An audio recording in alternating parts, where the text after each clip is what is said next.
Hey everyone, I'm Megyn Kelly. Welcome to the Megyn Kelly Show. Later this episode, we're going to bring you the latest on the Murdaugh trial. Oh my goodness, there was some amazing testimony this week before the whole thing got shut down thanks to a bomb threat. I wonder who called that in. Who would have reason to shut down this trial, which is going so well for Alec Murdaugh? We're going to have our star panel back that we had earlier on this case that everybody loved with the latest on that and the latest on the fact that the civil lawsuit against Alec Baldwin in connection with that Rust shooting just got filed again. Remember the family of Helena Hutchins sued him and then they settled? And then they cut a deal for the widower to be an executive producer of the production, which they said was going to start back up. Well, guess what? Now, I don't know if that's off or what, but he's retained Gloria Allred and they've filed another lawsuit. All right, so we'll get into all that. Then we're going to have a conversation with Miranda Devine on the Hunter Biden laptop Twitter hearing yesterday. So much good sound to bring you from that. But we are beginning with the news that Senator John Fetterman has been hospitalized. To discuss this breaking news, we have cardiologist Dr. Anish Koka and our friend Rich Lowry from National Review. I have never been able to compost before. It always seemed too complicated, like too much work. Not anymore, thanks to Lomi. Lomi allows me to turn my food scraps into dirt with the push of a button. Lomi is a countertop electric composter that turns scraps into dirt in under 4 hours. There is no smell when it runs, and it's super quiet. Thanks to Lomi, I have way less garbage each week, too. Instead, I am turning the family food waste into nutrient-rich dirt that I can then feed to my plants. Now I am composting and creating soil instead of waste. I have a basically limitless supply of dirt for my garden. And if you would like to join me in this endeavor and start making a positive environmental impact, or if you just want to clean up after dinner in a way that's super fun and easier than what you're doing, Lomi is perfect for you. Head to lomi.com/MK and use that promo code MK to get $50 off your order, lomi.com/MK. $50 off when you head to lomi.com/MK. Use that promo code MK to get your discount. Food waste is disgusting. Lomi is your solution. Lomi.com/MK. Guys, thank you so much for being here. So, Doc, the latest news we got is that he was hospitalized overnight and that his team is saying that the initial review did not show evidence of a new stroke, but doctors are running more tests. And this was yesterday evening, and that he's remaining overnight for observations, that he was in good spirits and talking with his staff. But we really don't know much more than that about the 53-year-old who, as viewers and listeners may recall, suffered a stroke on May 13th, 2022, 4 days before the Democratic primary. So what concerns come to mind as you hear this news? Yeah, I mean, thanks for having me, Megyn. When you have somebody like Mr. Fetterman have lightheadedness, it's important to remember, put it in context. It's not like having a 25-year-old man who has no medical history having lightheadedness. This is a 50-some-year-old man who really unfortunately had a stroke, and then it wasn't just and that's complicated enough. But on top of that, it was discovered at the time, I think we found out a few days later, that he has a weak heart muscle, so he has heart failure. On top of that, he has a defibrillator. A defibrillator is a device that is implanted in the body by cardiologists that kind of sits there, and it's like a computer that's constantly monitoring the heart rhythm. And if there's a bad heart rhythm that's noted, the device gets activated to try to save your life. So the diagnostic possibilities in terms of somebody who's 50-some years old, who has a history of a stroke, who has heart failure, who has a defibrillator, who has lightheadedness, is obviously, there are some severe possibilities there. It could be totally benign. It could be that he's dehydrated. It could be that the doctors, in terms of managing his heart failure, when they're adding medicines for that, it could be that those medicines he could be having some type of a reaction to, and they have to dial back some of those medicines. Or it could be things that are that could be more concerning, like bad arrhythmias, or heart failure that's progressing.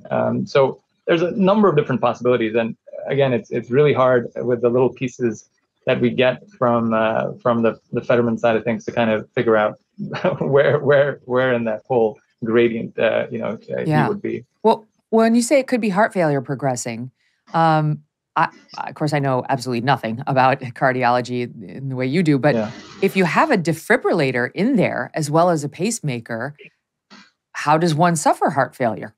Yeah, so defibrillators, it's a common question that's asked. It's a good question. Defibrillators and pacemakers, except for one peculiar circumstance where you have a certain conduction problem with the heart, and then the pacemaker actually is resynchronizing the heart to make the heart pump better. And we have no idea, because we've never actually spoken or heard from the treating physician who actually put in the device. So we don't even know the details of what exact device is. So defibrillators are complicated. There's a defibrillator that just has one lead that sits there and is just sitting there looking to see if you're going to have a bad rhythm, and it shocks you or paces you out of that bad rhythm. And then there's one unique case, like I'm talking about, where a resynchronizing pacemaker can be used to improve your heart function. We don't know any of that, but if he has the general type of defibrillator, which is just a defibrillator that's sitting there waiting to save your life in case you have a very bad rhythm and you're predisposed to these bad rhythms because your heart muscle is weak, then that defibrillator isn't doing anything to make your heart better per se. So again, it's very hard kind of stumbling around in the dark without knowing any of these details. And there's so many details that, as cardiologists, we would love to know. Well, can I ask you about that? Because you're from Pennsylvania. You're a Pennsylvania guy. Yep. Has it been frustrating for you as a doctor who's also a citizen of the state of Pennsylvania, the Commonwealth of Pennsylvania, to not get more information? Because all we ever got was like a general note from his general practitioner saying he's fit to serve. He never released his medical records. Yeah, it gets to this whole notion. I never really spent that much time thinking about it, but it does get to this notion of like, well, what exactly is the public supposed to know about the politician you're voting for? In terms of how sick you are, and do we need to know like what exact hypertension medications he's on? I guess probably not. But after someone suffers such a significant event, I think it behooves folks to know more about what the prognosis is here, and more detail. And in order to know what prognosis is, how well you're going to be able to discharge what is what can be a very, very busy, stressful job. It would be really helpful to know more details. And we just, there just have been details have been so difficult to kind of pull out. So that has been frustrating. All right, stand by, Rich. It's interesting to hear, the good doctor, a cardiologist, talk about how frustrating it is for him to not get the details he would like to ascertain whether Fetterman really is fit to serve and is capable of doing this job. And it was a frustration that a lot of voters and would-be voters had in the run-up to this election, one that we were told over and over again was somehow inappropriate to raise, that you were being an ableist if you pushed too hard for more details. And now the guy was sworn in on January 3rd. It's a month later, and he's already had a medical event. He's back in the hospital, and once again, we're getting the stiff arm on details. Yeah, so let's hope it's nothing, and let's hope he's out soon and feeling better. But they've been hiding the ball on this from the beginning. And the fact is, it's not unusual. Any politician with a major health issue instantly becomes George Santos, right? You can't believe anything they say. They always hide the ball. And Fetterman was diagnosed with this heart condition in 2017. We never heard about it. He has the stroke. They're not transparent about it. They're not forthright about it. As you say, they get a general note from a friendly doctor.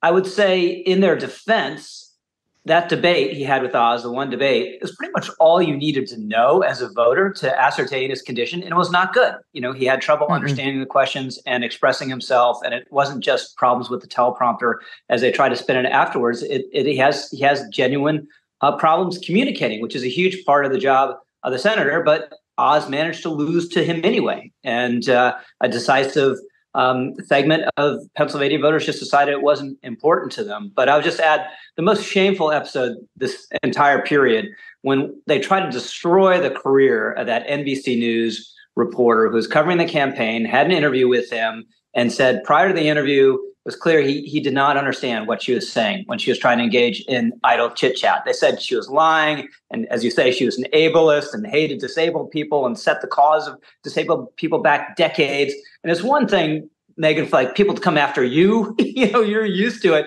Here's this young reporter has to fear, is she going to get fired? Is she going to have any career again? And they were lying, and she was telling the truth, and that was just disgraceful. Yeah, I mean, she was the best example of people being shamed for asking good questions or raising concerns. And all along, Doc, they kept telling us there's no cognitive issue with him. It's just this auditory processing difficulty in the wake of the stroke. And yet, in that debate, and since then, it does appear that there are cognitive issues. He can't, it's not just the way he hears things. His speech makes no sense half the time. He's not saying the right words in the right situations. Is that cognitive? Oh, the doc's frozen. All right, hold on. We're going to work on a connection with Dr. Kokot and try to get an answer to that question. But here's an example, Rich, of what I'm talking about. He spoke, this is February 3rd, not even a week ago in Philadelphia. And you can hear for yourself. He's trying to talk about clean water. Here's how it went. And we should all support replacing the lead pipes and ensuring that everyone has clean, safe, clean drinking water. Drinking work. I mean, meanwhile, the drinking water sign is like blaring behind him. This is what the whole event is about. He couldn't get it out. Anybody else, you'd say, oh, we all stumble on our words. I mean, it's every day with this guy. Yeah, it's painful, and he's generally avoided interviews, and it's a clear double standard because when Mark Kirk, former senator from Illinois, a Republican, had a stroke, everyone's like, he had a stroke. He's not going to be able to be a senator anymore. The newspaper said it in Illinois. No one was like, oh, you're an ableist, and this is a terrible thing you're doing to Mark Kirk. So I would have thought, just given that debate, that you shouldn't have voted for John Fetterman because it's going to be really hard for him to do the job. But they had the debate, and Pennsylvania voters made a different decision.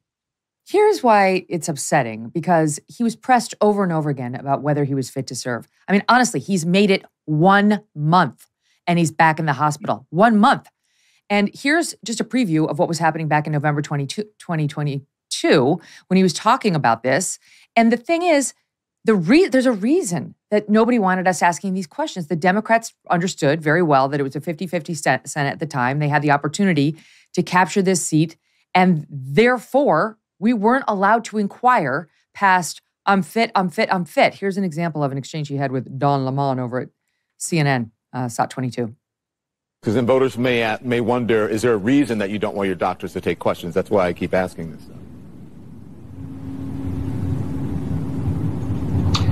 I just believe that we have our doctors just weigh in on that, and they believe that I'm fit to serve. I'm fit to serve. I'm fit to serve. I'm fit to serve. And then let me flash forward with you to his swearing in January 3rd. And he looks completely lost. This is SOT 2. Congratulations, Senator. Congratulations. And then the whole family? All right, we're going to do the three of us. Okay. Nice to see you. Thank you so much. Take care. Okay.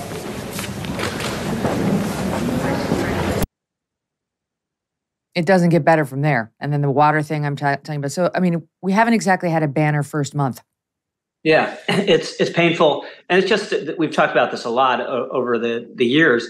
One of the worst things about our politics is just there are two different sets of standards, and reality is distorted to accommodate one side and whatever its interests are at that time. So we heard from all sorts of voices in the legacy media. Oh, he's so courageous because he did this debate knowing he's not going to be able to talk very well. Or, this is a great advance for disabled people that we're going to have a senator who can't really communicate very well, which no one would have thought of saying prior to needing to elect John Fetterman to the seat that, could have a decisive effect on who controlled the Senate. So just making up these new standards are a reason why everyone distrusts, or a huge swath of people distrust anything you hear in the media.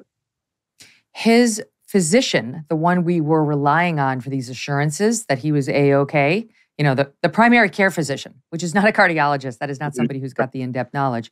He came out and said before the debate that Fetterman speaks intelligently without cognitive deficits. though shows signs of auditory processing disorder, which causes him to have trouble understanding certain spoken words.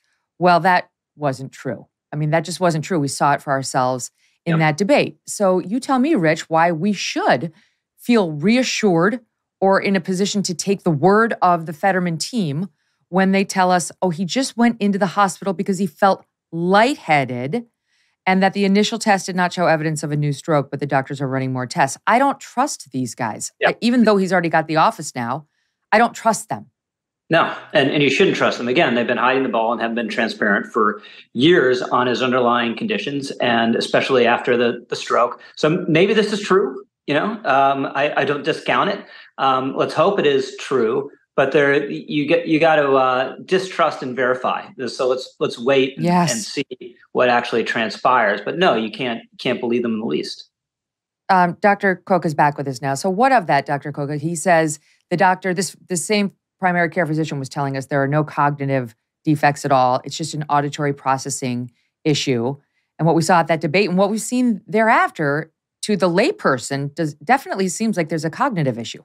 It is very hard. As I'm a cardiologist, but I've taken care of enough folks after having a stroke, and it's very difficult because you can be intact and cognitively intact, but you're unable to get the words out, and the words are misprocessed, and it's kind of a word salad that kind of comes out, which kind of seems like what's going on with him. So, but it is possible there are other ways of testing cognition beyond just speech, and so.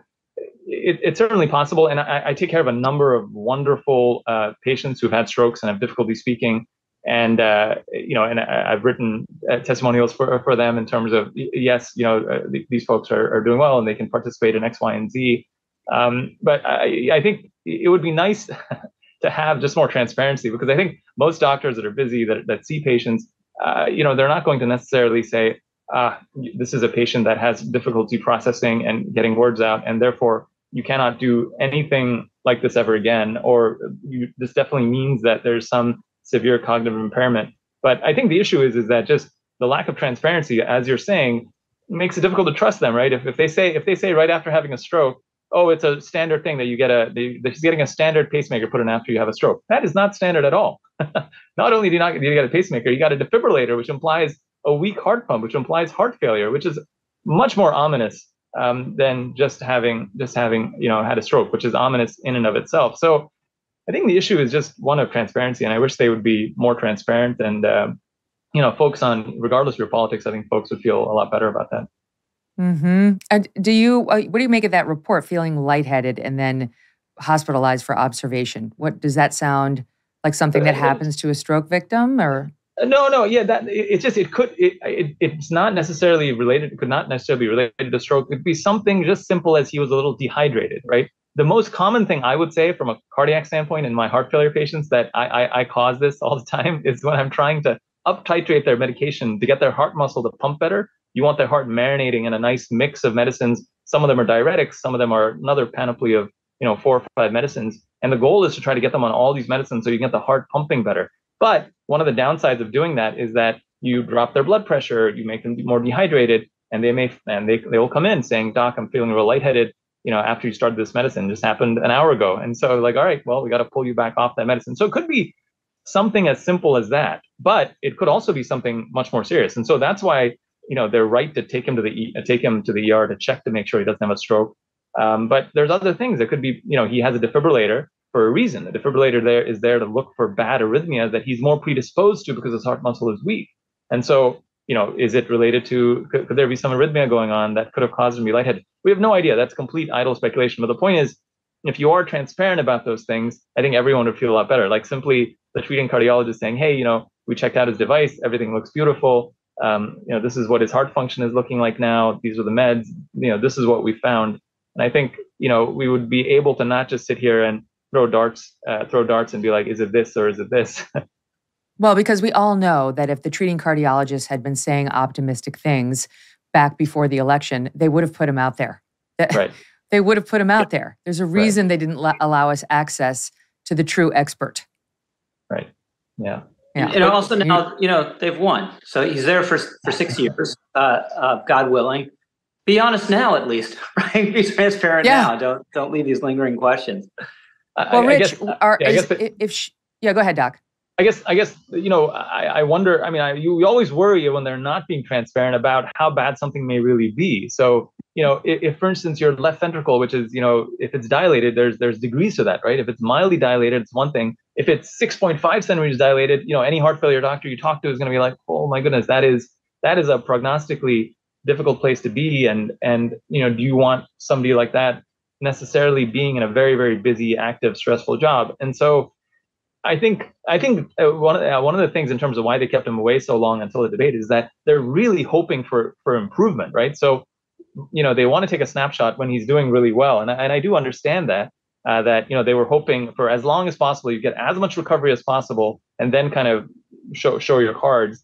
And the question is, at what point do you say, okay, this is what we have, and this is where we are with his heart, with his brain, etc. So I think after all this heart disease talk, all viewers of the segment can go straight to the treadmill to watch yes. or at least they should. Yes. Definitely go to your cardiologist once a year and get a stress test. I do it. Rich, before I let you go, is there any possibility of Senator Giselle Fetterman, if he is not able to do this job? Because many believed that's what she wanted from the beginning, the wife. Yeah. I think there is some possibility. If for some reason he had to step aside, I think there'd be lots of calls to do that. Not sure that the governor of Pennsylvania, Shapiro, would go there, but there'd definitely be a lot of pressure. People, all the same things we heard before the election be kind of those arguments we made again. That how could this is so nasty of you? How can you be so mean to her? How can you be sexist and not pick her? So I think there'd be a lot of pressure, certainly in progressive media circles to pick her. I'm not sure it would happen, though. So it would be up to the governor, though. And it's not like the governor is going to pick a Republican. No. So, and I don't know whether there eventually have to be a special election, but if there would be, I would be pretty confident, given the record of Pennsylvania Republicans here, that they'd mess it up. So you can be rest assured of that one thing closing out the segment. Dr. Coca, thank you so much for your expertise. They lost to John Fetterman in his current state. They can lose to anyone. Yeah, put your money there. Rich Lowry, great to see you too. Thanks, guys. Thank you so much. All right, we'll be right back with Miranda Devine on the Hunter Biden Twitter dust-up at the House yesterday. Look, you did the tough thing during COVID. You paid your people and you pulled your business through the pandemic. And now doing the tough thing could qualify you for up to $26,000 per employee at covidtaxrelief.org. Government funds are available right now to reward companies with 2 or more employees who stayed open during COVID. This is not a loan and you don't have to pay it back, and it's not a new bill to the taxpayer. It's already been allotted. This program's complicated, of course, but nobody knows more about it than the CPAs and tax experts at covidtaxrelief.org. You pay nothing up front. They do all the work, and then they share a percentage of the cash that they get you. Businesses of all types, including nonprofits and churches, can qualify. How about that? Including those who took PPP loans, even if you had an increase in your sales. You did the tough thing for your employees during COVID. Let covidtaxrelief.org help you get up to $26,000 per employee now. Visit covidtaxrelief.org, covidtaxrelief.org, covidtaxrelief.org. In a new interview, President Biden tells PBS that the American public does not care about controversies involving his son, Hunter. And instead of pressing him on that claim, the reporter simply took him at his word and moved on. Joining me now, Miranda Devine, a columnist for the New York Post and author of Laptop from Hell, Hunter Biden, Big Tech, and the Dirty Secrets the President Tried to Hide. Miranda, thank you for being here. I'll play the soundbite with Judy Woodruff. I mean, no one's surprised. No one's surprised to see PBS try to check a box. We asked about it with zero follow-up. I'll just play it so we can get this out of the way it's sought for. One of the things Republicans say is a priority for them is investigating your family, your son Hunter, your brother Jim. They talk about access that they say others have gotten because of you, because of your political success. How do you plan to deal with that? The public's not going to pay attention to that. They want these guys to do something. If the only thing they can do is make up things about my family, it's not going to go very far. How do you plan to deal with that? What a landing. The way she landed it, right, tells you everything you need to know about how she wanted the answer to come out. What do you make of that? Well, as you say, Judy Woodruff has given him a soft soap, and he knew that question was coming. And I think that's really the only way he can deal with it. He can't deal with it honestly, because he's denied that he had anything to do with his son Hunter or his brother Jim or Frank's overseas business dealings when they were selling his name for profit overseas. But I just don't think that this line is sustainable. At some point, they have to confront the problem that they have about the influence peddling scheme that his family was running and Joe Biden's involvement in it. And, you know, it's not just the Republicans in the House who are aggressively investigating this corruption, but it's also the long-running U.S. Attorney in Delaware's investigation into Hunter Biden and all his businesses. So at some point they have to confront it. And Joe Biden has been an ostrich from the beginning, and it's worked for him. But when he says the public isn't interested, he's only talking about that half or less of the American public who still reads the New York Times and the Washington Post and gets all their news from CNN and MSNBC and PBS. They don't actually know, because they've been kept in the dark, the truth about Hunter Biden's laptop and Hunter Biden's former business partners like Tony Bobulinski and all the financial documents uncovered by the Republican senators Chuck Grassley and Ron Johnson. They don't know about the corruption. And so, of course, all they hear vaguely in the background about a laptop is that Hunter Biden was a poor, drug addict, and he's reformed now, and these mean Republicans are crucifying the child of the president, who's such a great family man. That's all they hear, maybe a little bit of drugs and sex, but they don't care, because the refrain is Hunter Biden's a private citizen, he didn't run for office, etc. But thankfully, as the Republicans, James Comer and Jim Jordan and so on in the House are making very clear, this is not an investigation into Hunter Biden. It's an investigation into Joe Biden and whether or not all these millions of dollars that flowed through to his family have compromised the president of the United States in the eyes of China and Russia and Ukraine and so on. Yeah, like why did he spend about 17 words on China in his State of the Union? What could there be some reason for that beyond the fact that he feels feckless in dealing with them for professional reasons and for national reasons? Could it be personal reasons? By the way, he's wrong too, because we just pulled this. This is from a Fox poll from just this past December. Nearly 3/4 of voters, 72%, say it is important for the Justice Department to investigate the younger Biden, Hunter's, business dealings with foreign governments, unchanged from the 72% who felt that way in August. And that number includes majorities of Republicans, 88% of Republicans, independents, 74%, and even 54% of Democrats. So even a majority of Democrats believe it's important to investigate Hunter Biden's business dealings. And it is because they understand it could reflect on the president and the safety of the country in terms of Joe's decision-making. So he's wrong about that. And Judy Woodruff should have done her homework, or at least tried to pretend to give a damn on behalf of her audience and just the truth. So she didn't. So now cut to the House, where the Republicans have taken over, and they are taking a look at this. And so they had some Twitter executives come yesterday and started asking questions about your paper, its breaking of the Hunter Biden laptop news shortly before the midterms, before the presidential election, and why Twitter decided to suppress that reporting and the coordination that Twitter was clearly doing with the FBI to make sure that the people never saw that reporting, and in particular, the documents that proved it, the documents from the laptop that showed what you guys were reporting in your paper. So let me ask you overall what you thought of the hearings and whether any ground was made. Look, they were a little bit frustrating from my point of view because it seemed like some of the Republicans asking questions weren't really on top of the detail, which is complicated, and they were sort of repetitive and uncoordinated. But in total, I think it was a good taster for what's to come.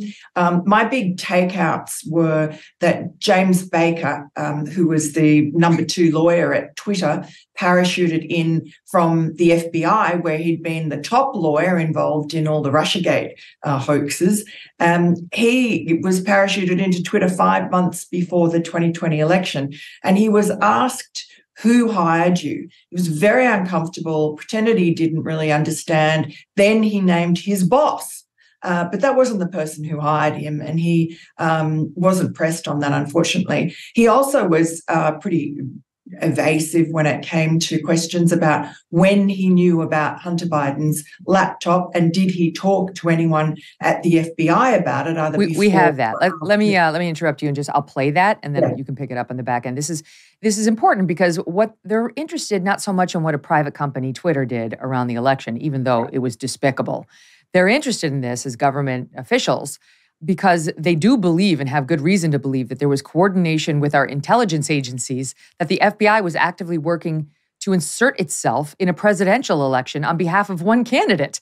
That's why it's interesting and problematic. So here they have the general counsel of Twitter, deputy general counsel, who had just 2 minutes ago been working for the FBI, and they're probing him on, did you, as the top lawyer at Twitter, have any conversations with your old pals at the FBI, in addition to the ones we know they all had, about this specific report in the New York Post and Hunter Biden's laptop? And here is part of that exchange, Sot 6.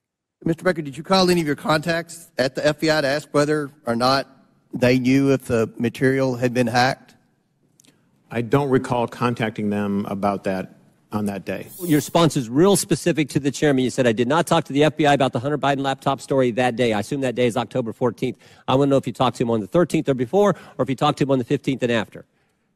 I don't recall speaking to the FBI. Sitting here today, I don't recall speaking to the FBI at all about the Hunter Biden matter. Well, then why'd you answer it the way you did? I beg your pardon? I yield back to about the laptop, about that. So they were talking about Hunter Biden, and he was weaseling and wiggling to avoid admitting that. And we don't know what else he might have admitted if they'd had longer time and effective cross. Look, I think what was really telling there was when James Baker qualified himself and said the laptop, meaning you can assume that he was talking to the FBI about Hunter Biden, about the Hunter Biden matter. He may not have been talking about a laptop, but he was talking about material from the laptop that was going to be damaging to Joe Biden if it came out before the 2020 election, which, of course, the FBI knew it would because they'd been eavesdropping, spying on Rudy Giuliani's cloud. So they knew that he'd been contacted by the computer repair shop owner who had the laptop after Hunter had abandoned it. They knew because he emailed Rudy Giuliani with some pretty forensic material from the laptop. And then they also would have had access to my messages with Rudy Giuliani, which would have given them an indication that the New York Post was about to publish or would publish. So the FBI knew, and of course they'd had the laptop since December 2019. And if they were talking to James Baker knew, and he was instrumental in censoring the Post. Right. So here's the problem. They had it in their possession. They knew full well that it was legitimate. And so I don't know what they actually said in terms of words to James Baker, but they 100% were warning Twitter disinformation is about to come. And I'm sure it sounded something like, and it's going to be about Hunter, and you can't trust it. And of course, they knew the opposite was true, all of which is really problematic. Well, I mean, at least problematic. It's corrupt. It's interfering in the 2020 election on behalf of one candidate, on behalf of Joe Biden. And what we don't know is who was orchestrating it, who arranged for James Baker to be parachuted into Twitter 5 months before the election to act as a gatekeeper to ensure that none of this material saw the light of day. They also did the same thing with Facebook. They parachuted in a left-wing lawyer who was there for a few months and then got a job in the Biden administration. This was a woman, Professor Pamela Karlan, who had already publicly shown hostility towards Donald Trump's then, young teenage son, Barron, making some snide joke. And so it was a sort of an orchestrated campaign to crush the story that the FBI knew was coming out. Who was it? We know from FBI whistleblowers that there were people within the Washington field office who had buried the laptop, ensured that no investigation could occur into it before the election. And not only that, they had buried the material that Tony Bobulinski, Hunter Biden's former business partner, had brought to them before the election, including the contents of 3 of his devices and a 5.5-hour interview that he gave in Washington, D.C. at FBI headquarters that, according to him, had the young agents interviewing him, their jaws were on the floor with the stories he was telling them about the Biden family's involvement with China, this mega-million-dollar deal, and that Joe Biden was involved and had met personally with Tony Bobulinski to vet him as CEO of this scheme, this deal, in California. So this was implicating Joe Biden. And again, Tony Bobulinski never heard from those people again. And extraordinarily, you'd think he'd be the star witness of that US attorney's investigation down in Delaware into Hunter Biden, the grand jury there that's called Hunter's, former lovers and a couple of other former business partners. But they've never asked or subpoenaed Tony Bobulinski to appear there. Is that right? First of all, the fact that this poor guy was in earnest going in saying, I have information you really might need to know. And they already had the laptop. And he's thinking he's dealing with federal investigators who will get to the bottom of this potential crime, potential corruption. And the poor guy takes him years to realize they're corrupt. You're going to people who are in the business of covering up for the very man you are essentially accusing. I mean, that's really what we've learned over the past 2 years, thanks to you, the New York Post, and this great reporting you've been doing about what the FBI did to Tony Bobulinski and anybody bringing them information on Hunter Biden / Joe. Yes, and that includes John Paul MacIsaac, the computer repair shop guy. Remember, he didn't want to go to the media, and he never did. He went to the FBI about 8 months after he got that laptop and after it became his legal property because of the work order that Hunter had signed, saying that if he abandoned it after 90 days, it belonged to the store. And he looked at the material. He was disturbed by especially the Ukraine stuff and the China stuff. He thought this is a matter of national security. There was the impeachment of Donald Trump going on at the time. He was a Donald Trump voter, supporter, no crime in that. And he thought that the material on the laptop would help Donald Trump. He went to the authorities. He went to the FBI, and they buried it. He was a patriot. Similarly, Tony Bobulinski is a naval veteran from a family, 2 generations of military veterans, and he is an unimpeachable witness. He has a top secret security clearance from the Navy and somewhere else. So he's not someone that you can just dismiss as an unreliable witness. And he again went because it was his patriotic duty, he felt, before the election to allow the American people to understand exactly who Joe Biden was, which really is the opposite of the persona that he has built for himself. And remember, when he was up on the debate stage in that last debate against Donald Trump, and he looked down the barrel of the camera and told the American people that, this story about the laptop, it was just a Russian plant. And he said, look at my character and compare it to Donald Trump's. You know I'm honest. You know I'm trustworthy. You know my integrity. And unfortunately, he has managed over 4 decades in the Senate and as vice president to fool a lot of Americans. And I think that mythology is coming to an end now. So you've got James Baker, the FBI lawyer who then got parachuted into Twitter, clearly, in my view, misleading about his specific contacts with the FBI on this story while he was in his Twitter role. And the guy under him is this Yoel Roth, who he's been out in the news quite a bit in the wake of his departure from Twitter, and he got the vapors over COVID and January 6th and all the things. And now they ask him about what happened with the Hunter laptop. And this, to me, we don't have this sound cut, Miranda, but this, to me, was probably the least credible testimony that was given yesterday. Jim Jordan, who's the best cross-examiner they have, they should just everybody should just cede their questions to Jim Jordan. Just let him do a through line. Just why everybody's need their moment in the sun, but they should just let him do it. He starts asking Yoel Roth about the fact that FBI Special Agent Elvis Chan sent you, Mr. Roth, an email. And this email, Miranda, as I understand it, was sent the night before you broke the laptop story. It was the night before you and the New York Post were breaking the laptop story. So this is the FBI special agent reaching out directly to this guy, Yoel Roth, and saying, heads up, I'm going to send you a teleporter link for you to download 10 documents. It's not spam. Please confirm receipt when you get it. And 2 minutes later at 6:24 p.m., this guy Roth responded back to the FBI saying, received and downloaded, thanks. Jordan says, what were those 10 documents? Roth, Twitter didn't give me access to my laptop. I think he means in advance of this testimony. But Special Agent Chan has said publicly, and the FBI has confirmed, that those documents did not relate to Hunter Biden. And that's my recollection. I find this extremely difficult to believe. And the fact that this guy, Roth, Miranda, is claiming he has no idea, you and I both know, as press, as journalists.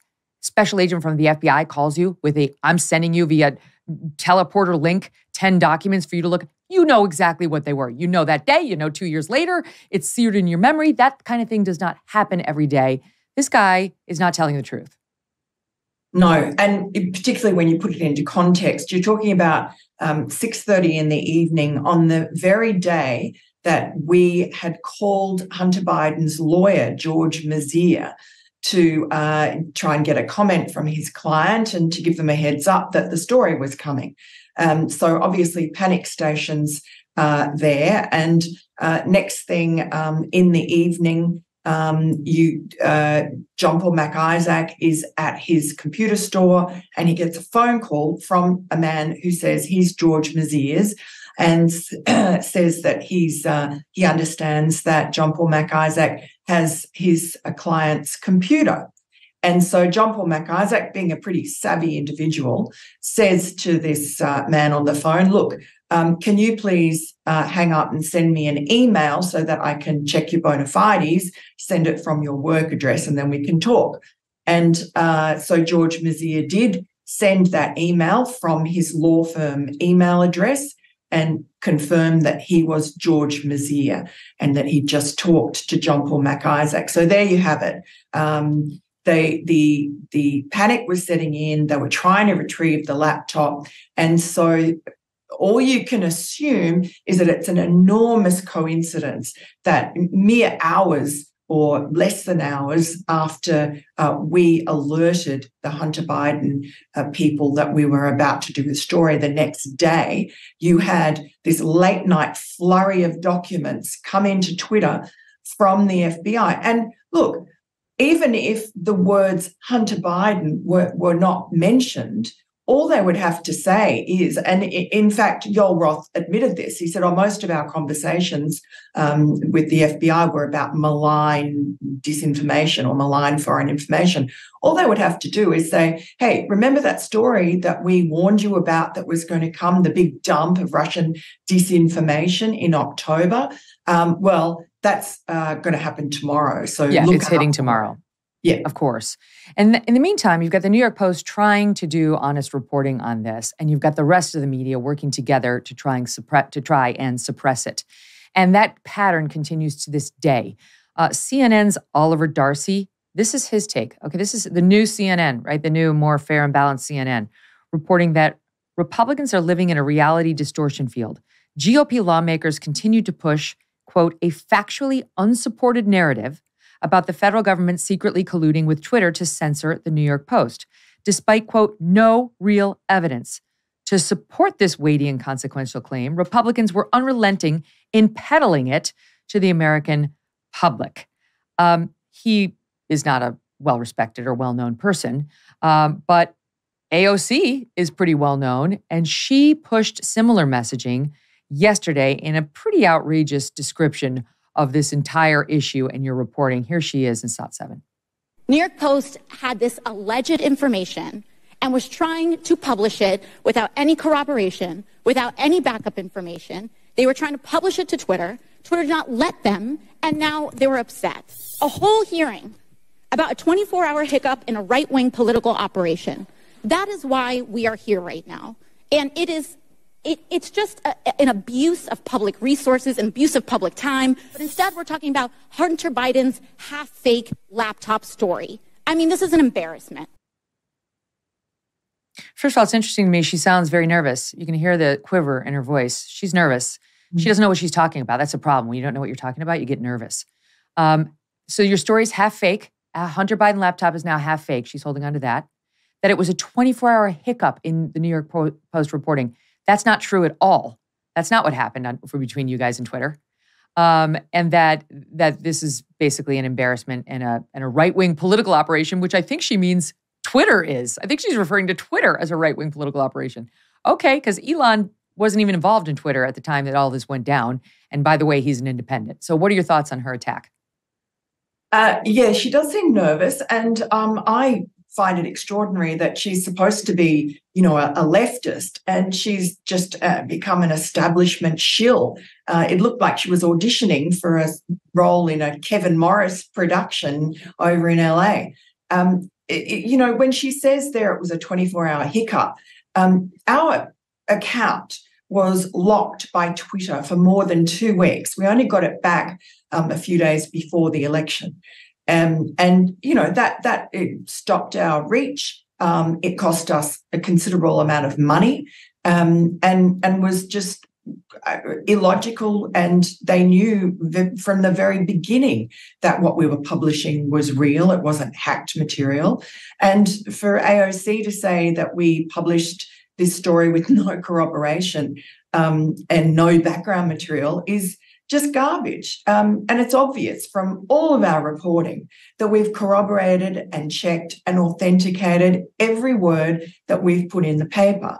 And, from the very start, for instance, just one example of the corroboration, we had the contents of Tony Bobulinski's devices, who was Hunter Biden's former business partner. And so his devices, he had the emails and the text messages and the documents and so on that were also on the laptop. That corroborated and augmented what was on the laptop, because he also had encrypted messages, WhatsApp messages with Hunter Biden and the partners and Jim Biden, where they were, much more open about their discussions. And we also contacted other recipients of emails. We compared, photographs and dates and diaries and, Secret Service movements, etc. I mean, there are a million ways to corroborate what was on the laptop. And so it's really clutching at straws, pathetic. I just think that the Democrats were so desperate yesterday to try and bury this story and pretend that it's not real, because they know the truth is seeping out to even their voters. Even though, Miranda, now that you needed it, but even though now all the mainstream outlets, including, by the way, Oliver Darcy, CNN, have confirmed that the contents of the laptop have been authenticated, that it was real. So I guess we're now back to pretending that didn't happen because we're actually having hearings on it. Yes, and I think their position is increasingly untenable. At some point, they're going to have to come out with some form of words that explains why Joe Biden was involved in his family's influence peddling scheme and lied about it. Some form of words that are recognizable and understandable. Miranda Devine, always great to talk to you. Thank you so much for your great reporting. We appreciate it. Thanks, Meg. It's really crazy, God, when you think about it. Isn't it crazy what they did yesterday? Wow. All right, we'll be right back. Don't go away. Remember how fun cereal used to be when you were a kid? And how boring and bland adult cereal is? Like fiber. There's nothing but fiber. Well, Magic Spoon has replicated your favorite childhood cereals to taste good, but each serving contains 0 grams of sugar, 0 I say, 13 to 14 grams of protein, and just 4 to 5 net grams of carbs per serving. It's a keto-friendly, gluten-free, grain-free, and soy-free way to relive those childhood moments watching your favorite cartoons and stuffing your face with something you love. Plus, it's only 140 calories per serving. It's like there's magic in every spoonful, hence the name. With over 8 unique flavors, you will not get bored of feeling good with Magic Spoon. The super popular, previously limited edition birthday cake flavor is back to stay. We're celebrating our birthdays early with his fan favorite. Head to magicspoon.com/MK to grab a custom bundle of cereal and see for yourself. Try out the magic. Be sure to use our promo code MK at checkout to save $5 off your order. If you love those delicious, sugary cereals you used to eat when you were a kid, but you staved them off, you gave them up because you thought you couldn't recapture it at something that was a little bit healthier for you, check out Magic Spoon. They're so confident in their product, they back it with a 100% happiness guarantee. So if you don't like their product for whatever reason, they'll refund your money, no questions asked. Remember, get your next delicious bowl of guilt-free cereal at magicspoon.com/MK. Use that code MK to save $5 on your order. The Murdaugh trial, Alec Murdaugh has had it all so far. This man accused of murdering his own wife and his son in the midst of a financial crisis in which he was being exposed as a criminal, among many other problems. And now this jury has to figure out whether or not he did commit those murders. The defense maintains he is innocent. We've seen some explosive testimony this week from witnesses, and even yesterday, a bomb threat that shut down the courthouse and the court proceedings for a time. Plus, Alec Baldwin is getting sued again. Joining us now to discuss it all, Vinnie Politan of Court TV, and also a public defender out of Florida who's been following the Murdaugh case very closely, Steve Gosney. Vinnie, Steve, welcome back. Great to see you. Good to be back. All right, let's spend a minute on Alec Baldwin before we dig into Murdaugh, which is a longer and I think more interesting case, at least today. So my understanding is that, you know how it is, guys. Whenever you see Gloria Allred's name attached to it, there's a little bit of oh, God. I mean, God bless her, because she really has represented a lot of actual victims, but she's represented a lot of fake victims too. So she's coming out later today, and she is going to be announcing that she's filing a wrongful death lawsuit against Baldwin on behalf of other members of Helena Hutchins' family. So Helena Hutchins' widower, Matthew, already sued Baldwin for wrongful death, and they settled it. And now she's coming forward, I guess, on behalf of other family members, including Helena's possible, her parents and a sister, is what we're being told. We'll know more later, trying to revive this claim. Now, I've never brought a wrongful death lawsuit. A quick Google search tells me the general rule is you get one. You only get the one. You can't have and now the cousin and the seventh cousin twice removed and the in-laws. Of course, they're not going to let Alec Baldwin get sued by every single family member of Helena Hutchins. I don't know, Steve, you're actively practicing law now. What do you make of it? Well, I do criminal law. My board certification is in Florida criminal law, but I did practice civil for about 6 years way back when. And this is very state-specific stuff. And the question really is how far is the circle around the decedent? It's a civil suit. It's not criminal. So they're looking for money.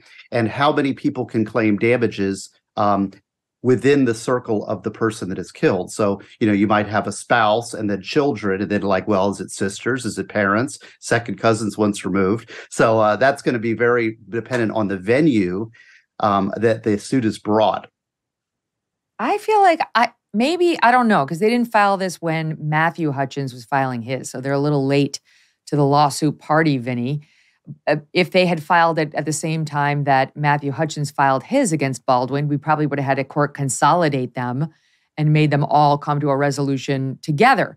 But it is an interesting question. What happens when the spouse files one, settles it, and the rest of the family is there saying, what do you mean? We lost someone too, and it's as a result of this guy, and we didn't waive any claims, and Matthew Hutchins couldn't have waived claims on behalf of the parents without their permission. So it does kind of raise an interesting issue. It does. But, when we think of wrongful death, I mean, the purpose of wrongful death actions is to take care of the people who were depending upon the person who was wrongfully killed. And in this case, obviously, it would be the husband, it would be her child. I mean, that is very straightforward, very obvious. Now, the parents, what level of support did she provide to her parents? Was she providing them financial support? Was there the emotional support? Did she give them gifts? Things like that. I mean, the amount would be much less if there is liability, but I think they're going to run into some troubles here. Then when you get to a sibling, what was the nature of this relationship between the siblings? Did she take care of her sister? Was her sister dependent upon her? I think you've got to create that actual monetary, because a civil lawsuit ultimately is about money, the actual monetary dependency between the parents and the sister and Helena. And I don't know what that relationship was like. Obviously, they're missing something emotionally and things like that. But when it comes to wrongful death, in many states and California, they lean more heavily onto the actual damages, right? What did this cost the family? What was the actual monetary loss? Because you got to put a dollar figure on it. So that's really, I think, what the case is about, and that's already been taken care of in the civil courts. This is going to be a tough one, but I will say this, Megyn, I have to disclose this. Gloria Allred at one time was my anchor-in-law because I co-hosted a show with her daughter, Lisa. So that would make Gloria Allred my anchor-in-law. So I always believe in her and stand up for her. She was a great anchor-in-law. Oh, I love talking to Gloria. Don't get me wrong. I've done a million interviews of her over the years, and she's always interesting. And she really has represented a lot of real victims. But the list on the other side is long too. Okay. Yeah. Let's move on. This I will is a say case this. where the pockets may be deeper than the level of actual damage for these particular litigants, if you know what I mean, right? Well, honestly, because it's going to be insurance. It's probably less than how deep his pockets are. It's going to be handled by insurance, the insurance company that was backing up Alec Baldwin on the set of this movie. So it shouldn't be his money at all, really, unless he's already tapped out in the settlement with Matthew Hutchins. That's the question. Question. That's the question. All right, so all of that will come out eventually. Let's move on. Let's do Gabby Petito before we get into Murdaugh. Okay, so we'll do it like an ascending order of breaking news. So Gabby Petito, back in the news, her family, this poor girl murdered by her boyfriend, Brian Landry, after they went on their cross-country road trip in their cute little van. And she was strangled to death by him and also beaten with a blunt force object. Then he went back home to Florida with the van and no Gabby. And he went to see his parents. They'd been out west. He went home to his Florida parents. And then next thing you knew, he was gone. He was on the run. And the parents are like, we don't know where he is. We have no idea. Well, now the parents, and then we later found out that Brian had killed himself. He had shot himself in some Florida swamp and had confessed to the murder in some baloney note where it was like, oh, I thought I was helping her. She fell and she hurt herself and it was a mercy kill. Sure it was. Okay, sure. Anyway, the Petitos are now suing his parents and the family lawyer. And they are also now going after the Moab Police Department, guys, claiming that those cops who pulled over Brian and Gabby right before she was killed, not long before, should have seen that he had beaten her and should have done something to intervene to save her. Just as a refresher for the audience, here's a soundbite of that, some of that exchange between Gabby Petito and the officers. This is what the cops are now using because they're like, she said she struck first. She was the aggressor. And this is kind of their defense, but here's a little bit of what happened in that traffic stop. We want to know the truth if he actually hit you. I guess, yeah, but I hit him first. Where did he hit you? Don't worry, just be honest. He grabbed my face. Slap your face or what?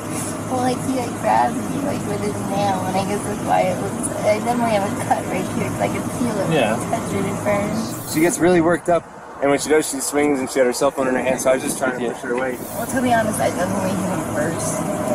Where'd you hit him? I slapped him. You slapped him first, and then just on his face. He gets kind of just shut up. So they are saying that these cops did not recognize that she was an abuse victim. And while they did split the pair up for the night, the cops did, they kind of accepted that statement, I hit him first, and started treating her like she was the aggressor. And they did threaten to bring her to jail. And that they should have known. And they've released this photo now of her injuries up close, which we couldn't really see on that video. And it's just so sad, guys. It's so sad. You can really see how he hurt her. Her left eye is swollen and red. It does look like it's cut. And it is kind of shocking to think the cops saw that and saw anything other than a victim of domestic abuse. But Vinny, what do you make of the lawsuit? Well, I think they have a strong lawsuit here because on the scene, the officer, we've got long body cam, is basically acknowledging that he's not following protocol. He's not doing what he's supposed to do. What you have to do is look at the totality of the circumstances. The call came in from an independent witness that he was hitting her. That's the call. That's the reason they're pulled over, because when they're over at some coffee shop in the parking lot, I think it's two different people call in about a domestic violence incident where a man is hitting a young girl. Okay, the man is Brian Laundrie. They're about the same age, but he was hitting her. That's what they were responding to. They pull him over, and all of a sudden, the cops are getting buddy-buddy with Brian Laundrie, who is acting like so super cool, and Gabby Petito is an emotional mess. Any police officer who has ever been trained in domestic violence would know that if you've got the victim and you've got the abuser together, how many times, Megyn, have we heard the story where the abuser says, "It's my fault. It's my fault. No, don't do it. It was me. It was me." And the abused. It's so obvious, so ordinary in terms of what I've seen through the years in domestic violence cases. Is that the victims, especially when they're women, don't want to say, "I was the victim. It's my fault. It's my fault. It's my fault." Meanwhile, he's standing right there. There's also a question about when she says I hit him first, the size differential and whether that would justify him wailing on her, as the independent witnesses said. He had no marks on him. He was fine. She was an emotional mess, and the two independent witnesses who called 911 said there's a man beating a young woman. What they're alleging, Steve, in this lawsuit, the parents of Gabby Petito, is that the cops basically coached her. That's the word they use. They coached her kind of off the ledge and into saying what they needed to hear so that they could walk away from this pair and not do anything further. We pulled some of that. It is a very long tape. I think it's like it was on for like an hour. We pulled a little bit of that, and here's a sample. Gabby, this is a very, very important question. How you answer this question is going to determine what happens next. But the only person who can answer this question is you. Think very hard before you answer the question. Do not quickly answer it. Think very hard. When you slapped him those times, were you attempting to cause him physical pain or physical impairment? Was that what you were attempting to do to him? What were you attempting to do? What was the reason behind the slapping and stuff? What was it you were attempting to accomplish by slapping? I was trying to get him to stop telling me to calm down. Well, it doesn't sound to me like she attempted to injure him. And this is what they allege in the suit, that the Moab police officer, Eric Pratt, was, quote, fundamentally biased in his approach to that investigation, choosing to believe Gabby's abuser, ignoring evidence that Gabby was the victim, and intentionally looking for loopholes to get around the requirements of Utah law and his duty to protect Gabby. Your thoughts? Well, I think Vinny laid out the kind of the plaintiff case here pretty well and pretty powerfully and emotionally. And obviously, you have some parents here who lost their precious child. And so obviously the sympathies with everybody are going to be with the murder victim's family, right? So that's a powerful emotional appeal. There will be defenses, I'm sure. I mean, I can think of a few defenses, and sadly, this is very common in the criminal justice system. The police are overworked. It's just another case. They've got 20 calls a day, and they just want to move to the next call and just get it resolved. And so they're kind of pushing to get the answer they want. So it's like, okay, give me the answer and we're out of here, right? And because it's to them at the time they're on the side of that road, it's not a big deal. It's just another domestic violence call in the string of 20 that we dealt today, right? But when you look at it in hindsight, it's a terrible tragedy. And then you have the second guessing that goes on, and you have the lawsuit. But it's a heartbreaking situation, obviously. And I think Vinny, I mean, the way he said that, that's enough to shake some pockets loose in the insurance companies. I don't know. I mean, the police department is saying our officers acted with kindness, respect, and empathy toward Miss Petito. No one could have predicted the tragedy that would occur weeks later and hundreds of miles away. And the city of Moab will ardently defend against this lawsuit. Those cops did spend a very long time with them, for busy cops. That exchange we just played seemed to me cops trying to get her to say what she needed to say so that they didn't have to arrest her. But that, again, presumes that this whole, I hit him first claim is real, and that we're just going to go with that, notwithstanding the two independent witnesses, Vinny, and what we all know about domestic abuse violence or victims and how that dynamic plays out. Like, there has to be some understanding that, come on, really? Like, use your head. It's pretty obvious what happened. Go ahead. The whole premise of this relationship and what Gabby and Brian were doing at the time is that they were living the van life. So many domestic violence situations, right? If you have partners that are together, a husband, wife, boyfriend, girlfriend, whatever it is, and they live in the same house, they can go to separate parts of the house and kind of stay away from each other. They were living in this van, and it's not even a full-size van. It's like a quasi minivan. And they are next to each other 24 hours a day on the road, 3,000 miles away from home. That was part of the situation that day that they should have realized and uncovered.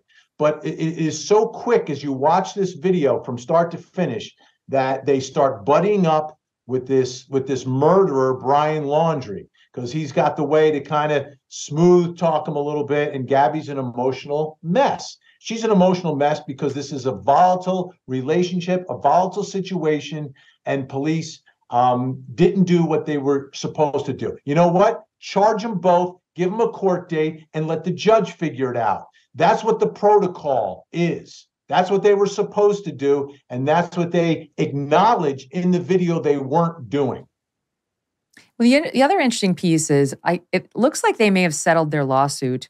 They got a $3 million award in their wrongful death lawsuit against the parents of Brian Laundrie. Gabby's parents did.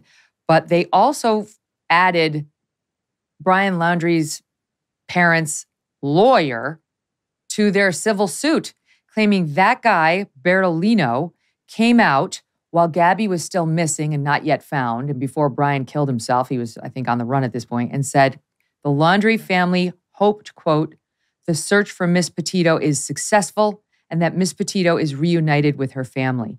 And the lawyer for Gabby's parents said that statement is downright outrageous, that lawyer made it knowing she was dead and that Brian had killed her. And how dare he go out there and say they hope the search for her is successful and that she's reunited with her family. You go back and read it now as a lawyer, and it does seem very carefully worded. It's not like, we hope she's brought home alive and safely. It's like, the search for her is successful and she's reunited with her family. I mean, that actually could be written by a lawyer who knows she's dead. The whole thing is so creepy. And all you really want to see is the Petitos get whatever they can get since they're the innocent victims in this whole thing. All right, let's turn the page to another case that we had you on earlier. And that is the Alec Murdaugh trial, which is dominating America right now. I've listened to so many. I can't get enough of this case because he's like, I don't want to call him a criminal mastermind. That would be too generous. But like, he's committed a lot of crimes and gotten away with them for a really long time. And he's been very scary to the people around him. You can the prosecution's doing a good job in this case of laying out how people were afraid of him. And no, Steve's like, no, he's ready to defend. So I will go to, I recognize there's a dispute about who the most compelling witness was this week. We had the financial testimony about all the funds he stole from clients and from his law firm. But I will give my vote to Michelle Smith, who was a caregiver to Alec Murdaugh's mother, who was not far away. And I think Alec was hoping, would be his alibi. Alec claims that he was asleep during the course of the murders, from 8:40 to 9 p.m.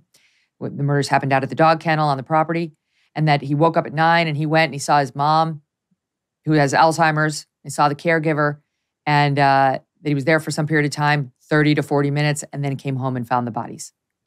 The prosecution says you were there the whole time. We have videos that can prove it, and you only went to your mother's after you had committed the crime. So the caregiver takes the stand. And the question is, did you have any conversations with Alec that night? Or in the days thereafter about his visit, right around the time of the murders at least. And this woman who was so sweet and so credible gave the most compelling testimony. Here it is, SOT 9. And what did he tell you? That he was sitting at the house. He was at the house. And I'm not 100% following you. He was telling you or saying to you that he was at the house? Mm-hmm. When? The night of the murders. The night of the murders? Yes. What was he telling you about that he was at the house the night of the murders? That he'd been there 30 to 40 minutes. Did he indicate to you what he wanted you to do with that information? No. No. What did he say? He just said that he was at the house for 30 to 40 minutes. That's it. He said what?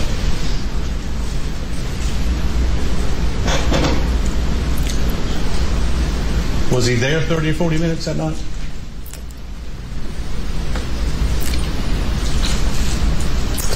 Not to my recall. Why are you crying, Ms. Smith? Because it's a good family, and I love working here.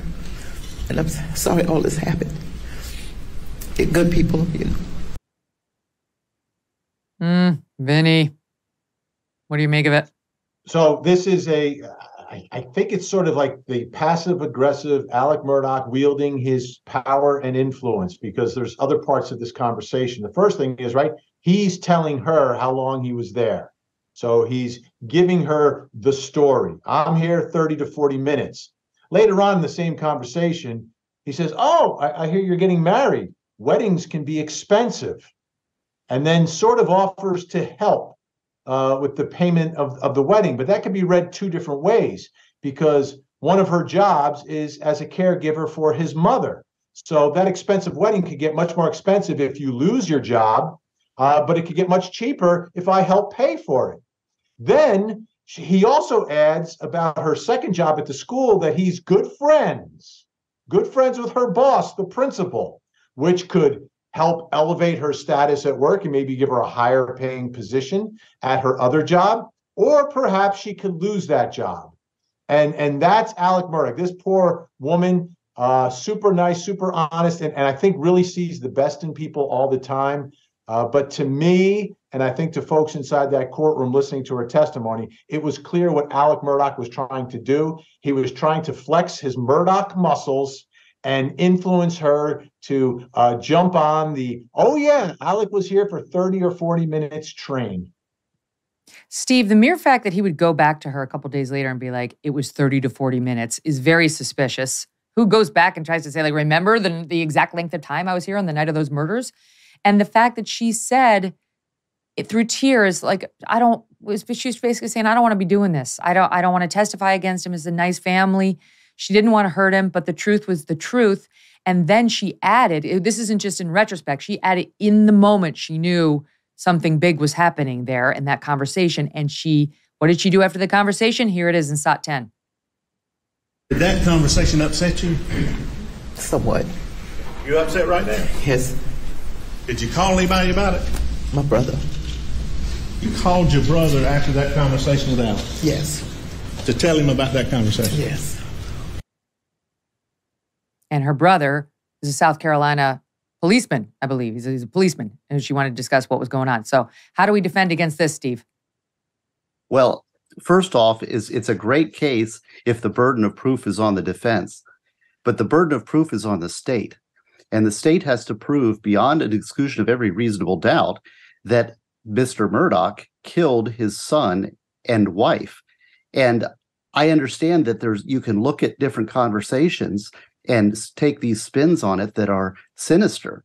And sadly, every good deed that this man has ever done in his life now becomes a basis for saying, oh, he's just a manipulator. Now, clearly he was a manipulator. Clearly he was a embezzler, and he was really good at it because he could spin his way out of anything. That's kind of the modus operandi. That does not mean he killed his wife and son. And this is the problem is that it's all this guilt by insinuation and innuendo. Well, it's a circumstantial case. What do you mean? They're building a circumstantial case. This is a piece of it. Oh, fair enough, but a circumstantial case requires them to exclude a reasonable hypothesis of innocence in which there is a much more reasonable theory that is unrebutted by the state by any of their evidence that's been presented so far. Why did he go back to the caregiver and say it was 30 to 40 minutes, right? To the point where she felt uncomfortable because she knew it was much shorter than that at the time the murders were happening. Well, I'm not certain because on the cross, I think there was a little bit of equivocation on that. And I think that she is a bit, time frames like that, whether it's 20 minutes or 40 minutes, can you be that precise of what you did 3 or 4 days ago in a high stress situation? And when at the time, those type of time frames were not significant and not important. We really are not accounting for basic human failings of memory, which is a very common thing in criminal law. We see people testify to vastly different stories, and they're not lying. They're just misremembering. They're perceiving things different. So, and I think she may have misperceived the way he was coming back. I mean, if this man was all right. But if that's true, Vinny, then why'd she call the brother? Why, if she was just exactly 20, 40, why'd she call the brother? I don't think that gets lost on the jury. They understand when there's sort of like a shakedown kind of thing happening. Everybody can put two and two together. Folks in the Low Country, they get it, they understand it, and I think they felt it in that moment. But it's interesting that Steve mentioned the failure of memories. I guess that is true because Alec Murdaugh forgot that he was at the scene of the murder that night before the murders. Well, okay, so let's go through some of the other witness testimony that came out. Forgive me, because I can't remember the guy's name, but the friend, he was a lifelong friend of Alex, and they called him Uncle. The Buster and Paul, the two sons, called him Uncle. And that guy took the stand and also did not want to be testifying against Alec Murdaugh. This is a friend. This is somebody who cared for Alec and those boys. And he said, if my memory serves, that's them on that tape. That's Alec on that tape, the audio tape that we heard that Paul took moments before the murders. He took this tape at 8:44 p.m. It's not been proven that it was moments before it was 22. It was within 22 minutes of the murders from the way I understand the timeline. So, 8:44 p.m. is when the tape was taken. So let me just say what I know, and then you correct me because you're following more closely. But I thought it was 8:44 p.m. that the tape was taken, and they believe the murders happened at 8:49 p.m. No, they can't establish that. Well, let me just finish. And then one of the reasons they believe that is because the wife who was murdered was she started a group text at around 8:48 and change, or 8:49:00, and then somebody pinged her asking for a response on a text like that same minute, and she didn't respond, and she never picked up the phone again. That's what the prosecution's putting into evidence. Go ahead, Steve. Well, the timeline and I've been focused on this when I've been covering this stream on streaming is that there's the 9:06 time frame is the key number. So we have an 8:44 number, which is the video that Vinny was referring to, that establishes that he was at that scene. But then there's a 22-minute gap to 9:06 between, and at 9:06, two things happen.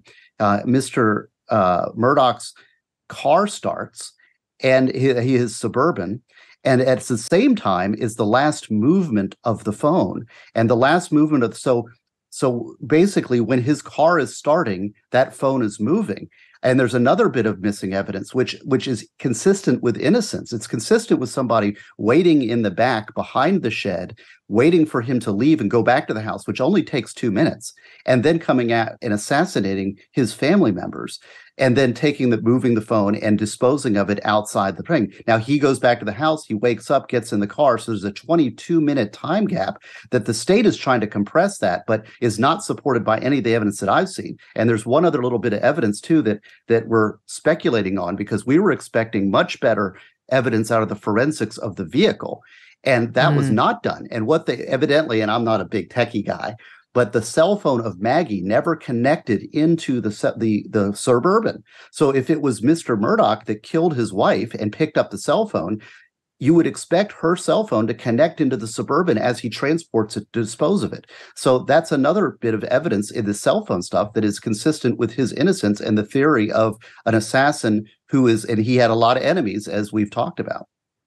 Vinny, thoughts on that? The problem with the assassin theory is that I was at the location, and it is extremely quiet there. But if there's a noise anywhere close by, it reverberates through the air. So I don't know how he is not hearing the gunshot, the AR gunshots, or the shotgun blasts before he leaves and says goodbye to Maggie, and would hear those and not check and see what's going on. Why are there guns firing in the air? Just ignores them and then decides to drive in New York.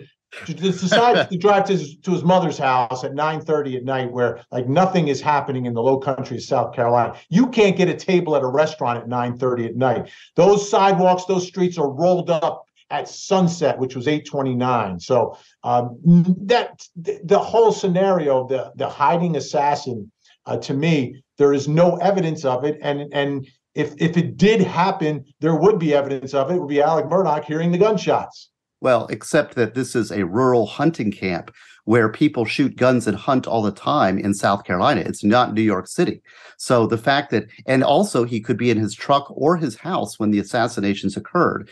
And the fact is the violence, and one of the things the defense is doing throughout the trial, every state witness, they're saying he loved his family, he loved his family, he loved his family. And there was no evidence of any kind of character that would show his kind of outrage and violence. And because this was a very violent, evil killing. So it's much more consistent with somebody who maybe Paul was involved in the death of this young girl in this boating accident 3 years earlier. I can foresee lots of people who loved that girl or were around her who wanted vengeance on Paul for not getting his comeuppance and did exactly that. Waited in the woods, saw what it says, waited to pounce when Mr. Murdaugh went back to the house. I don't find the he must have heard it evidence compelling at all, because there's many ways that you cannot hear gunshots. Even the reflection of sound, you can have echoes, there's pockets, you can be inside, you could be in his car, you could think it's another hunting gun. There's lots of reasonable explanations why he wouldn't make note of that. I mean, I'll say this, no one's a murderer until they are. I mean, no one's a murderer until they are. So the fact that he hadn't done it before, as far as we know, isn't really all that compelling. Although we don't know. There's all sorts of evidence about what happened with that housekeeper. How did she fall down the stairs, allegedly over a dog, but that wasn't mentioned in the 911 call. And then she died, and then he stole the wrongful death settlement with his own insurance company and didn't give it to her sons. Like, I don't know what he did with respect to that woman or anybody else, but it's sketchy. All right, Vinny, wait, I'm going to give you the floor as soon as we come back. Quick break. So much more to get to, including this devastating ruling on the financial crimes they're in. And it did not go well for Alec Murdaugh. Stand by.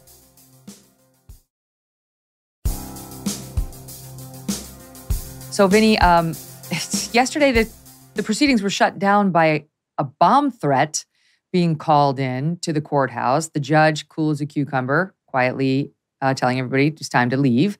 What's the speculation? I mean, my own is it's Alec Murdaugh or somebody connected to him trying to cause a mistrial, trying to stop testimonial that he thinks is going to be bad for him. Who else would have the motive to call in a bomb threat? I'm not sure on who else would have the motive to do it. I know everything was handled very well at the courthouse. I mean, there were a lot of people inside that courtroom. It was jam-packed once again. People around the country, around the world are following the case. It was apparently a phone threat. So I would think that investigators will be able to track down whoever's responsible. But if it's anyone connected to this case, that is going to be a big trouble. Big trouble. Mm-hmm. I mean, I think at this point, he'd be thrilled with a mistrial. That's always a win for a defense lawyer in a criminal case. You get another bite at the apple, and you've seen the prosecution's case. But they're steadily plugging along on the prosecution side. Now, they put on all these financial witnesses they had done like a show and tell with the judge, for lack of a better term, outside the presence of the jury.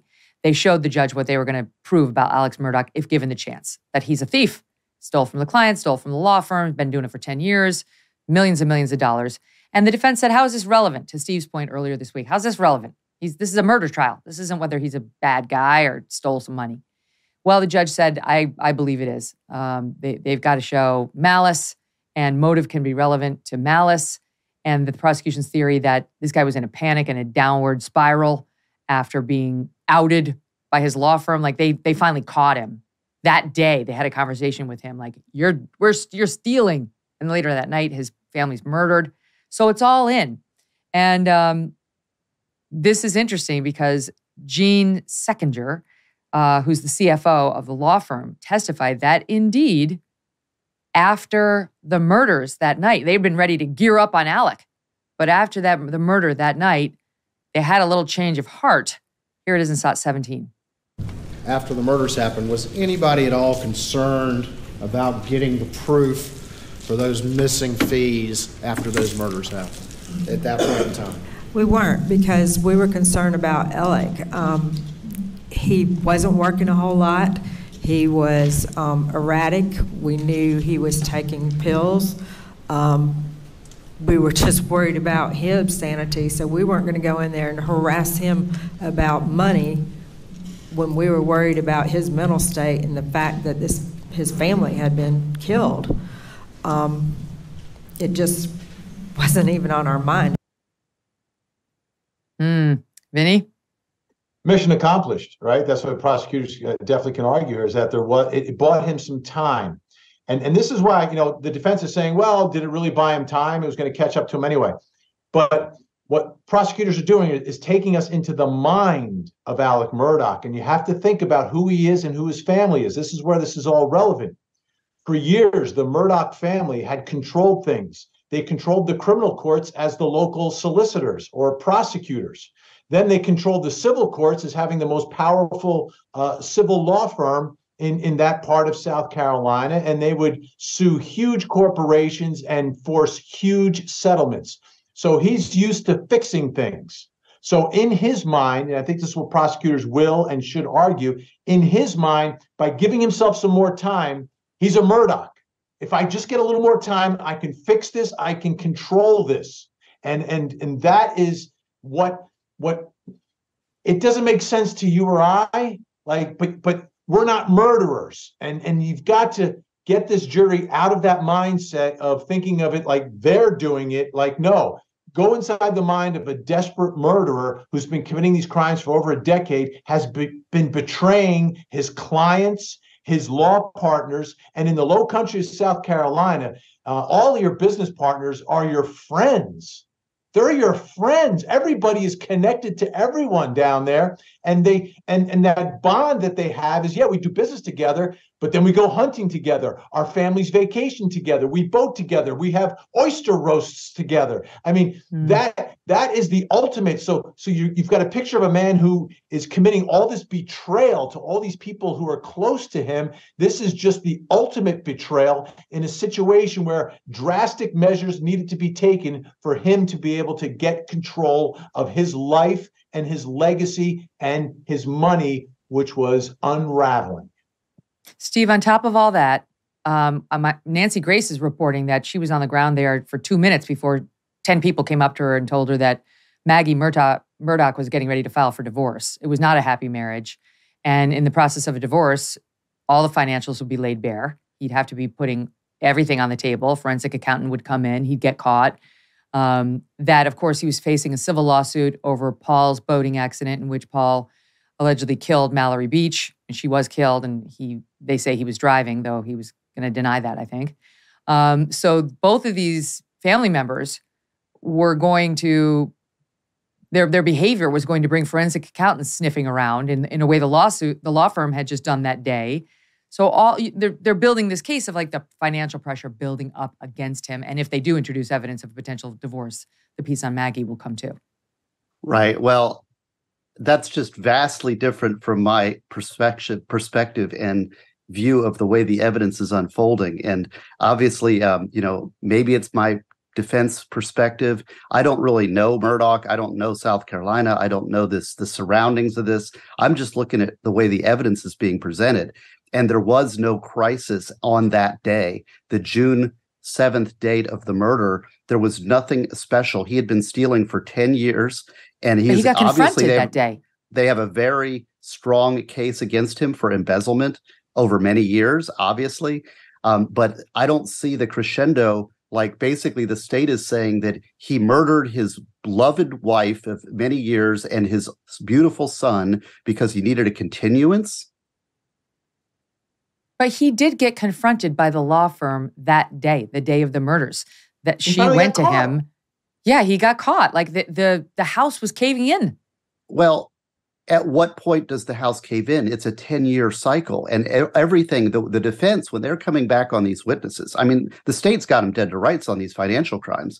But the question about the murder and this as being motive for murder is inconsistent with everything that everybody says about this guy over his entire life. The purpose for him stealing was to serve his family. He loved his wife. He loved his son more than anything. And he was using this to, he would fly them, give them the best schools, take them hunting. He spent, and the defense, every time a state witness gets up there and talks about how he stole money, he'd say, but did he love his wife? Did he love his son? Did he love these people? And it was yes, yes, yes. There's just no evidence of this kind of animosity that would result in bloody murder of his wife and his son. It's just inconsistent with the testimony that's coming out so far. It's, the state's case not done yet, but I don't buy into that argument. I think instead the state is using that to make him look bad generally.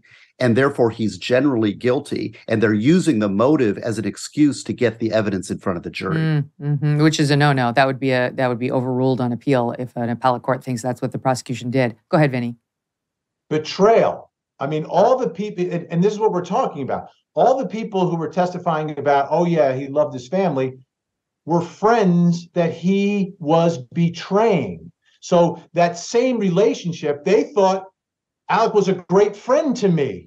Oh, he's my pal, he's my friend. I went, we take family vacations together. They call me Uncle Ronnie, all of that. He was betraying them for money, betraying his friends and friends who he considered family for money. So what is more important to him? So this facade that family was the most important thing to him can be pierced because he betrayed his friends for dollars. He's going to betray his family to keep up whatever it is that he's going through. And he wasn't spending all the money on his family. He was burning through millions. Nobody knows where that money went. Right. Vinny, that's one of the weirdnesses of this case. Where is the money? If he stole up to $10 million, where is it? He wasn't living lavishly. He says he had a drug problem. $10 million went to the drugs? Like, where's the dough? Well, he was living lavishly. I mean, this is a 1,700-acre hunting farm. He had a plane trip where he took his family to, I think it was to the Bahamas in a private jet. I mean, I don't know what that costs. He had lots of houses, and he was making. The amazing thing is that it's an amazing trial because this guy was the senior partner of a major law firm. He was bringing in $10 million a year, and so 7 beats into the firm for $7 million. This is why it does this snapping idea doesn't.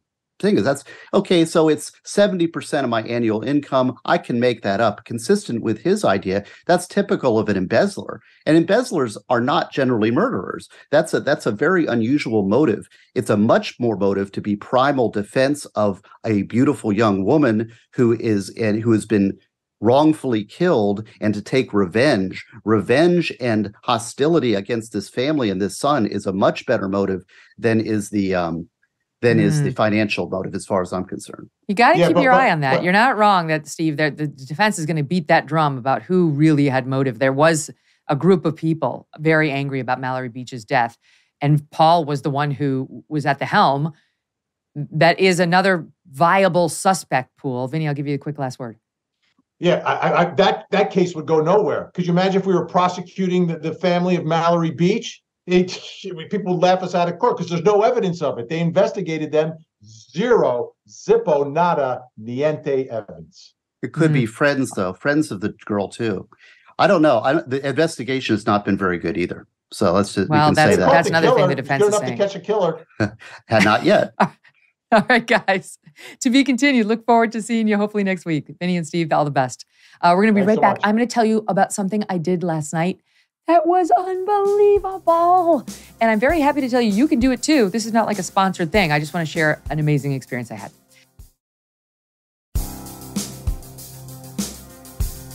I have got to tell you about what we did last night.